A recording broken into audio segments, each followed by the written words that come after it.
Ooh, look at that. Imagine all that stuff. I just found a little label.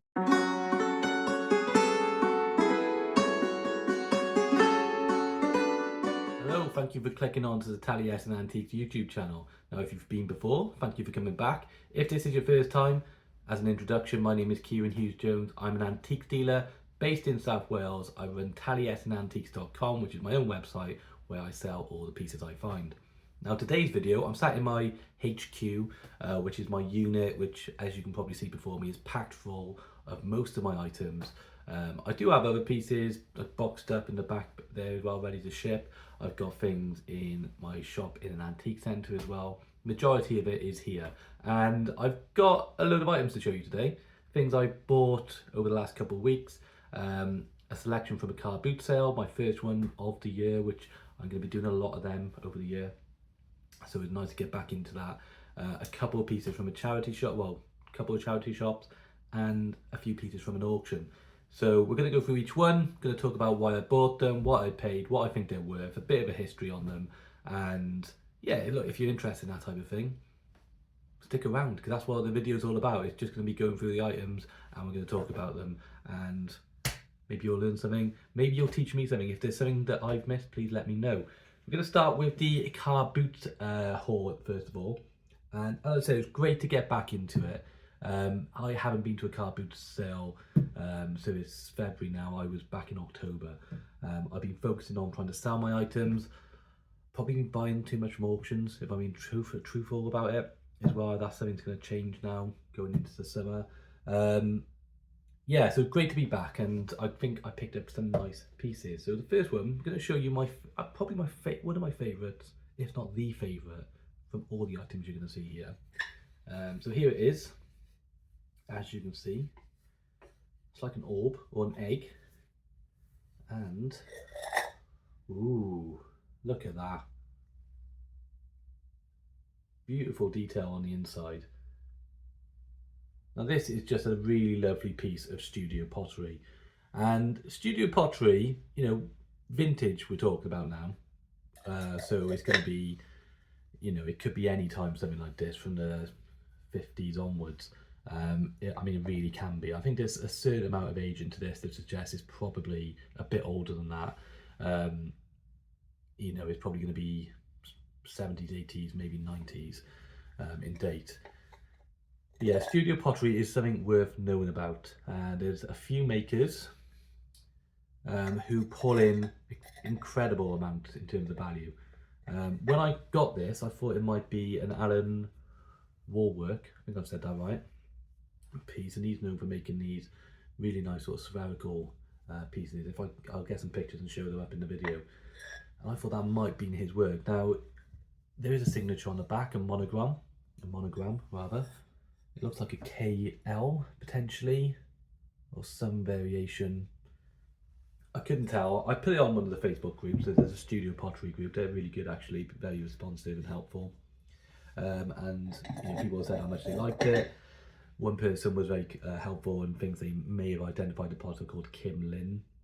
There's not much about her in terms of sales record. The thing about a piece like this, if you can't find the actual maker, it comes down to, I guess, just the aesthetic display value and how much somebody wants something like this. And that is opinion based, effectively. Some people will say, well, you know, I like it, but I'll pay £30 for it. Some people will say, that's amazing, I'm prepared to pay a lot more than that. So it's difficult to value, but the key thing in here is, I think, even without knowing the maker, it's a really beautiful piece. I don't think there's anything else like it. Anything that is like this and is attributed to a potter, or you know, one of the factories, will be so valuable just because of the sheer quality. So I paid £3 for that. I'll pay that all day for something like that good. And I don't really know the value. I'm still coming to a decision on it. I'll probably do some more research and have a look and see if I can find anything similar or any sort of sales record. But it's also one of the pieces I really like. I'm not in any rush to sell either, so it may go for, you know, I might put it up quite high, and then by high I mean, you know, even around the triple figures, and then gradually come down over time if I need to move it on. But that was a great piece, and that's what I love about car boot sales, just finding that type of thing. We'll come on to this one. So another piece of studio pottery. Again, it's going to be vintage, not antique. So by vintage, I mean vintage is generally the 1970s onwards. Antique is about 100 years old, or thereabouts. I suppose saying that, I'm not sure what that means for the dates in between that, but there we go. It's a beautiful piece. This has got a drip glaze. So by drip glaze, I can mean you can actually see the glaze being poured over and just being allowed just to flow down to its natural place, and then fired, so it just stays in place then. I mean, it's one of those. It's like a brown base colour. It's got the red over the top. Yeah, really nice, that one. This one's got a monogram as well, which looks like a JF. Now there is a website online which has a record of all the studio potters in the UK and Ireland.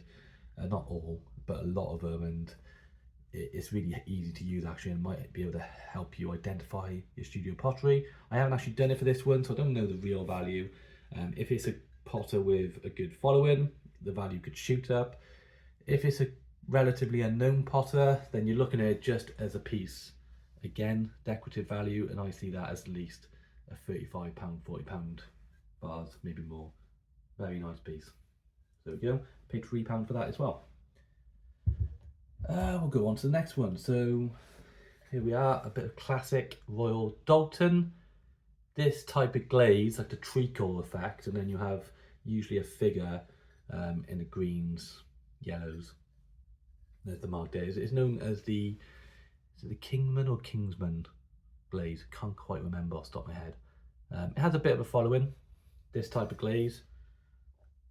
It's probably, looking at that, I believe that's actually decent of age actually, because it says Royal Doulton England, it doesn't say made in England. If it said made in England, I'd think it was probably mid 20th century. That's probably early 20th century. It's just like a little jar. It probably had a lid of some description at some point. I paid £3 for that. There's a couple of nibbles of it as well around there. It's not too bad. It's probably 15-20 quid that's worth now. If you can get this pattern with like a nice jug or a vase, they can pull in decent money. 70s, 80s, pounds, that type of thing. That one, yeah, it's probably about 20 quid, but it's a nice piece. I'll do away with it. Now a bit of classic glassware. So this is chance glass, known as the handkerchief vases. You probably have all seen them at some point. Very nicely kind of sculpted. You can see why it's called that. They're known as handkerchiefs in polka dot red colour. This is going to be from the 1950s, maybe the 1960s. Yeah, this is alright, this one. Now I paid £3 for that.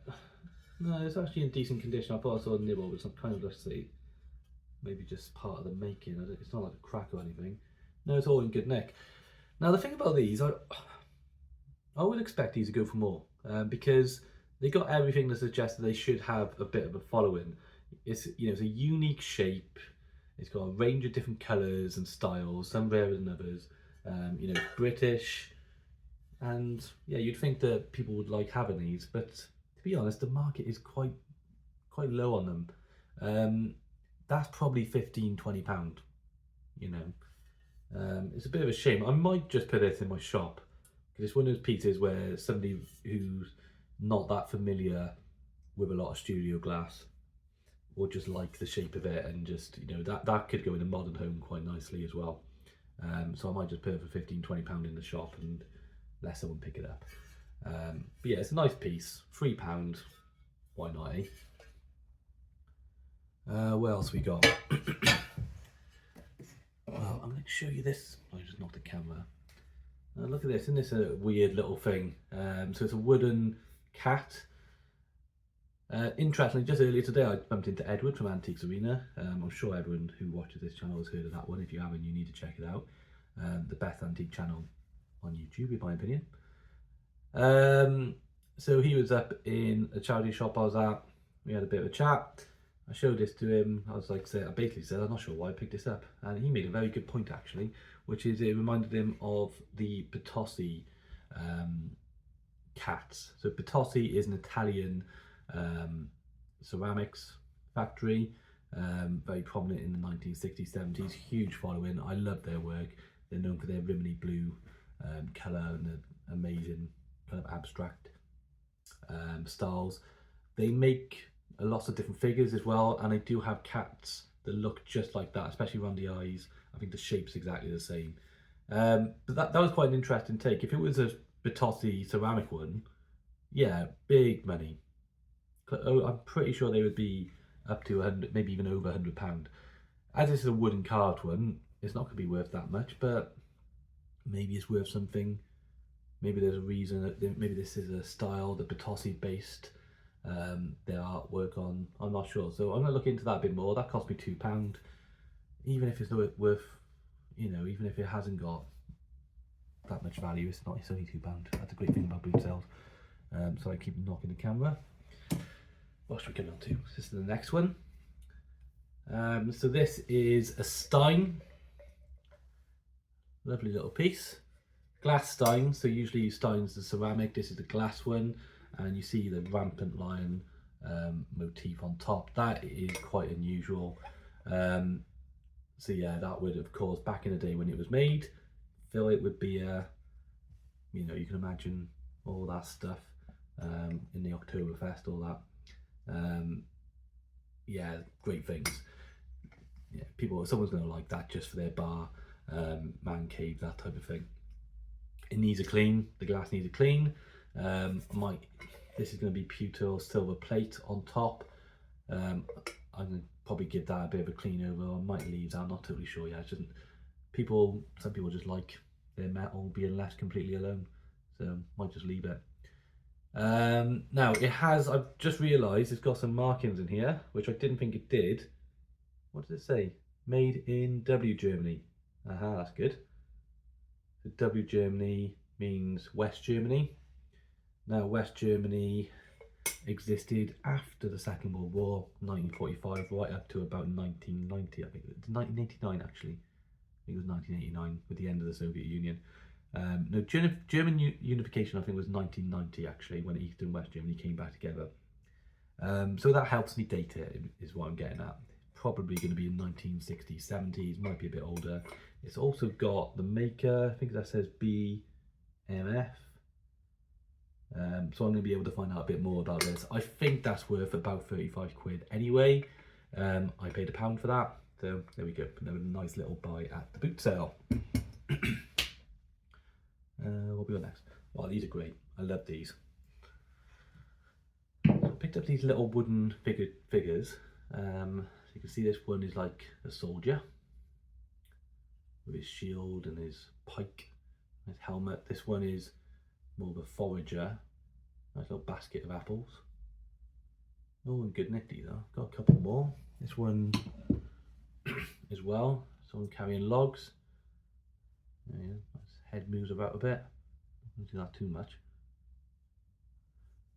Now, the thing about all these, well, I should say when I picked them up, things like this I always grab because they're quite folk arty.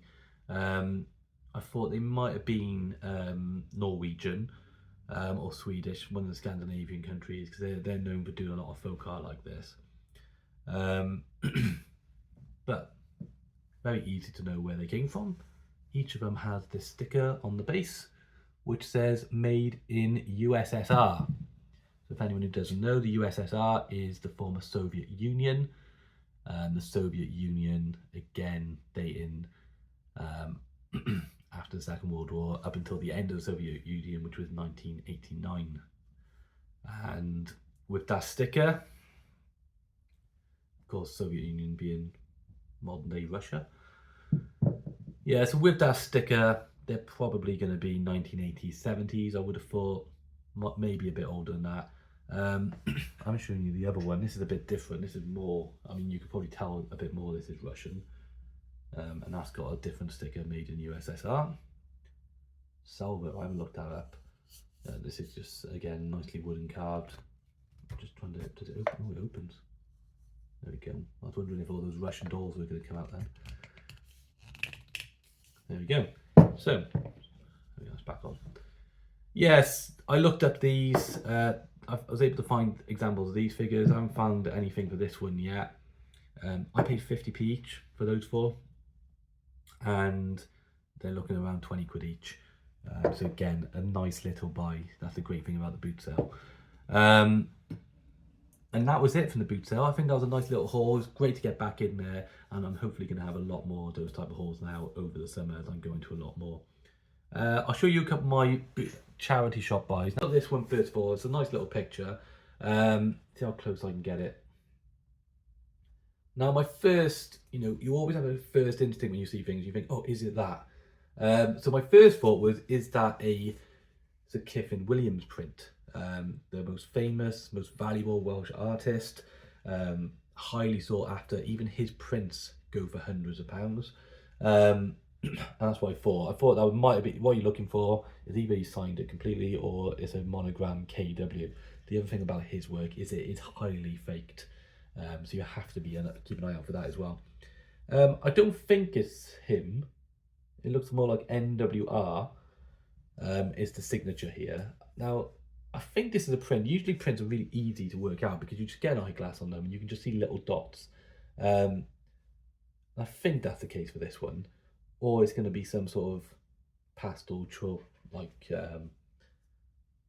sketch. But yeah, nice little piece. It cost a £5. I didn't know who the artist was. I don't know. I haven't been able to identify it. It says there ponies on Dinas Mountain, so it's going to be a Welsh artist. It's a nice little picture regardless. It cost a £5. It's nicely framed with like a burr wooden frame. So yeah, even if I can't find the artist, it's still going to be 20 quid. So I was happy to just take a chance on that. I don't know yet. I'm going to have to do some more work and see if I can work out who it is. Right, the final one we're going to get from the charity shop. I only got two things from the charity shop. This one I got today. Cost a tenner. And it's this nice little post box. I think it's a money box where you slot it in. I can't find a way to open it though, so it's not a very good money box if it doesn't open. However, it's just a nice little decorative post box. Golden colour. Yeah, I've not even looked into this. I did a quick search and I expect the value of this is going to be around 25 quid. It's cost me £10. Again, as I said, it's not a great profit, but it's a nice little thing to put on the website. And on my website, I like getting transactions on there anyway. I want to build customer relationships. So at this stage, if there's small profits, but I get to, have a satisfied customer, that's kind of worth it. So yeah, that'll probably go up on my website for about 25 quid. And there we go. That's the charity shop and the boot sale haul.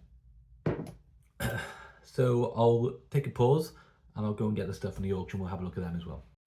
Okay, so I put my hat on because it is freezing in here. Now, this is all from an auction a couple of weeks ago that I bought.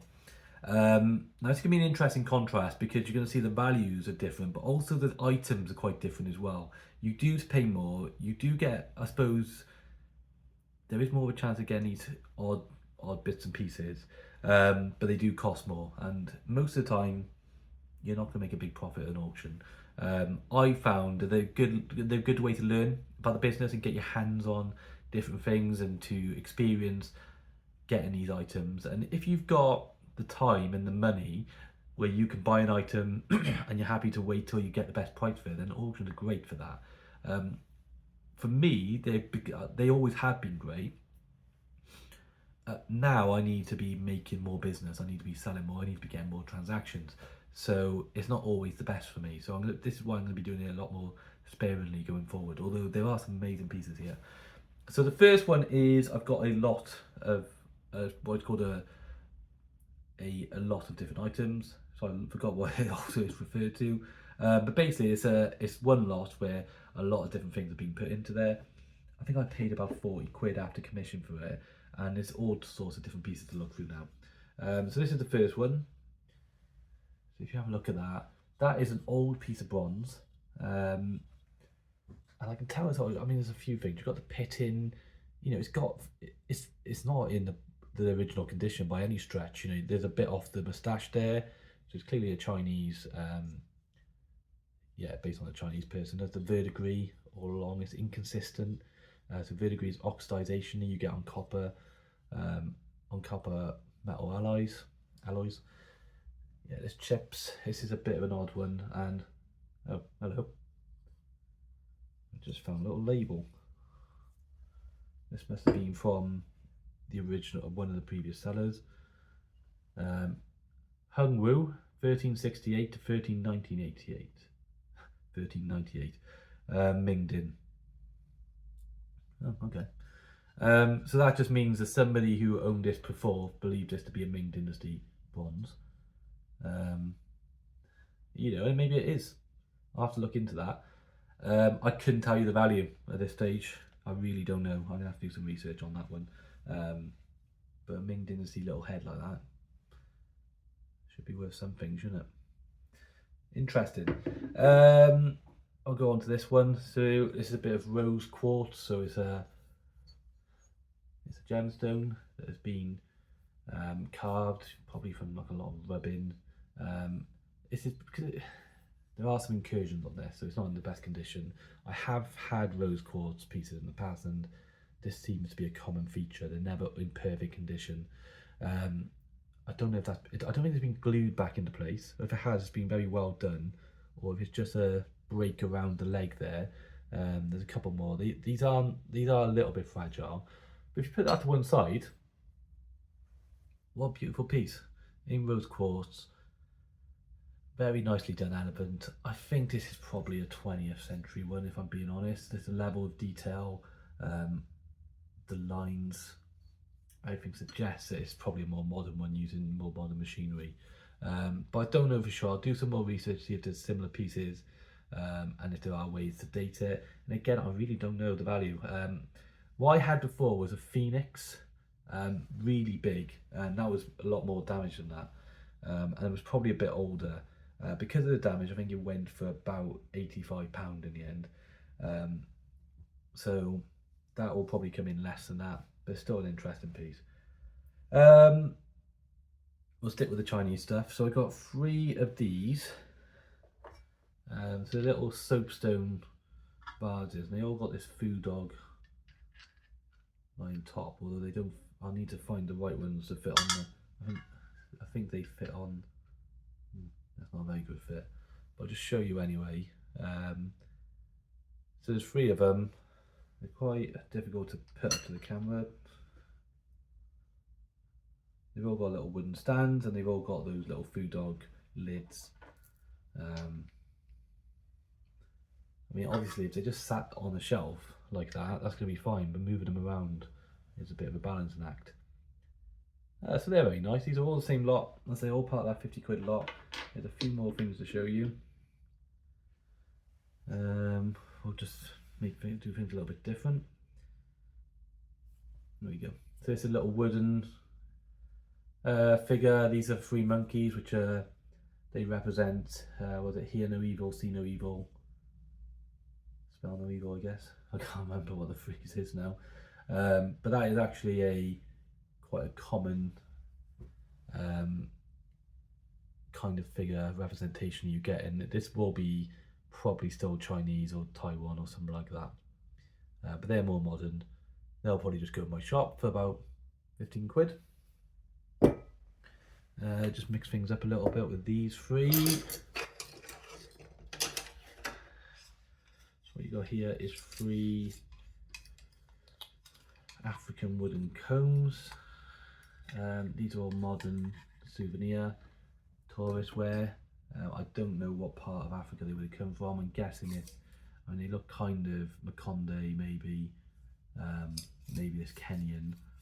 I could be totally wrong. It could be somewhere else. These are not going to have a great deal of value in my opinion. Again, probably 15-20 quid. That one's a bit different. I don't know if it's older or what really. But yeah, that's them. Let's see what else we got. We got this. Again, still the same lot. It's a little enamel box of an owl. Is there something inside there? There is. There's that as well. What is that? It's not a netsuke. If a netsuke being a Japanese sort of wooden carving that's used to hold up the kimono, which is their dress. This is gonna just be some sort of little miniature Chinese wooden carving, quite nice. And then this one, I mean, this is gonna be probably mid 20th century, but it's a very nice sort of probably Cantonese enamel, and that's probably about 30 quid as well. That's a nice piece. There's still more to come from this one lot. There we go. Oh, so just one of those things just dropped the little soapstone vases. Now this is a soapstone. Now soapstone's quite easy to tell because it really does just feel like soap. It's not the best material I find because it does easily wear and chip over the years. There we go. This is probably, it's going to be one of the Chinese immortals. Is that maybe Xiao Lao? On beard. Nice piece, very decorative. Again, you're looking at the 20 to 30 pound mark. There's 3 or 4 more, just no, more than that actually, in this one lot.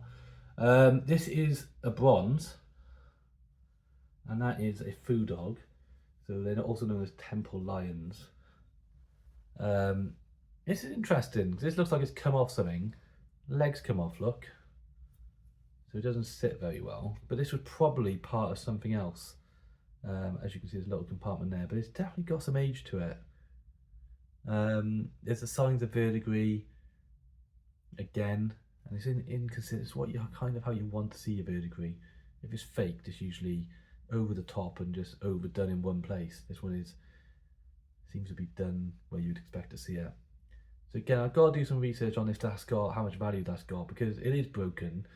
It probably needs a little stand, but just the fact it's a historical artifact should help it along.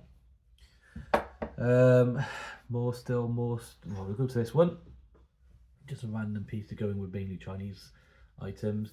This is really nice. I love these, and I might do a video on them because I'm a big fan. It's Inuit art, so from the Arctic region. There we go. This signed as well. It's of a seal. So Inuit art is amazing. It's going to be modern. Don't get me wrong. It's not going to be any older than the 60s or 70s. It could be right up to about the 90s. This one it's got some age. You can just tell from the scene of life. It's soapstone. The Inuit art. They made what they had. They used natural materials and they made a lot of art of the things around them. This is a nicely detailed one. It's signed on the bottom. These are all signed, as you can see, like that. So EFC, those are different numbers. You can often find the artist, and a lot of these artists are highly collected. Even if I can't find the artist, that's still going to be worth at least probably about 50 quid upwards in itself. That's a really nice piece. We got this as part of the lot. Now this is a Tibetan, you do see these about, copper and brass. It's a nice decorative piece. There is some verdigris on that. I don't know for sure what the age is. I suspect, because just based on how much I see stuff like this, I suspect it's some form of, did it again, Jesus Christ. A bit of a pain, these things. Well, they're all laying on their back now, so they shouldn't fall over. I suspect these are kind of a tourist wear type thing. But it's a nice decorative piece. And I'll have a look at the value, but it's at least, again, that's got to be at least 20 quid. It could be worth more. I'll look it up. Is this the last one of this lot? I think so. No, it's 2 more. Now this is interesting. It's a tiger. When you see something like this, the hope is that it's jade, and then the older the better. It could be, if this was an older jade. I don't know too much about jade. It's one thing I've struggled to learn about, but I'm trying. What I do know with jade is it's a very hard stone, so you shouldn't see much damage to it if it is jade. This one doesn't have a lot. It doesn't scratch easily. It's very, it might just be a hard stone. That's probably what I'm going with. There's a couple of little marks to it, but nothing major. But it's a stunning piece, that is, of a tiger. Yeah. So I don't know the value of it. I'm going to have to do some research and see if I can get a date for it. And the older the better, it could be worth a lot by then. The final thing, I love these. They come in a little box, like that. And it's a soapstone. At least I think it's soapstone. This is not soapstone. It might be, but it's very, I can't remember the word for it, but it doesn't scratch easily. But it's an abacus. Now, abacus is a very popular in Chinese culture and history. And to have one like that, that's just stunning. Usually they're made of wood. Think of the work that's gone into that, regardless of when it was made. Yeah, just a really nice thing. Again, I have actually looked these up because I knew it was unusual. I don't really, the value's all over the shop. People asking all sorts of money for something like that, and there's not many of them around. So I'm gonna have to look it up again before I actually put it for sale, and we'll decide then what I think it's worth. What else we got? We've got a couple more lots to look at. So I've got these tea bowls I'm going to show you, and 3 saucers. Now, 3 of them are Chinese, and this one is English. So this is, I think this is New Hall porcelain. It's old. I think we're going back to the 18th century, when Chinese porcelain was arriving in the UK. A lot of it became so popular. It was more popular than a lot of the English stuff, and a lot of the English factories started replicating the Chinese works. And you can see there the decoration. That's painted by. It's really interesting because it's somebody who is depicting, Chinese figures who's probably never seen them, and is basing it purely off what they see on the Chinese exports. Where there is a hairline crack in that one. It goes right down there. It is a hair. It's very fine, but it is there. And as a result, there's no ping in that. I don't know if you would have anyway. I thought there was a saucer with that, but I can't seem to find it. It's probably around here somewhere. Then we got 3 Chinese ones. So start with this one. So this is the famous rose mandarin pattern. There we go. Very nicely detailed. Classic Chinese export wear. Now this collection, I think I paid about 40 quid for. So I haven't got the receipt, and it was a couple of weeks ago, but it's about that. Now something like this, and the condition's really good on this one. That's going to be worth at least that, probably more. That's a very popular pattern. That's beautifully painted. This one, look at the sky and the background, all the figures. It's a stunning piece of Chinese porcelain, that one. And then I've got a couple more, which are very similar. These are Chenglong, 18th century, classic export porcelain. There we go. They're not marked on the base, but this pattern is very typical of the period. And then there's another one. And again, there's a couple of chips on the foot rim, but I've not seen any other damage on these ones. This is where all the value is going to be. So that was a really good buy, actually, those 3. And I think the previous one was. There is a hairline on that one, actually. Very faint. But that's it. So we go, good profit on them. There's 2 other things I bought. One thing I can't show you is a massive wooden chest. I think it's like Wooden East. I think it's Middle East, Middle Eastern. It was the size of it is what you expect from a wooden chest, but it's so heavy, it's unbelievable. So it's over there. I'm not going to move it around or anything. It's sat in place in a minute, but it is a nice one. If I can get some pictures, I'll throw it up. It's more modern. It's probably mid 20th century based on what I can see. But it's just a very useful piece of furniture, and I paid about 150 quid for it, and I think it's worth, you know, it's got to be worth at least 150, that one. This is the final piece I'm going to show you. Now this is a really amazing thing. Okay, let's see if I can get some nice images of it. Now the story of this one is, it's a plaque or a shield. Yeah, so it's made probably to go up on a wall.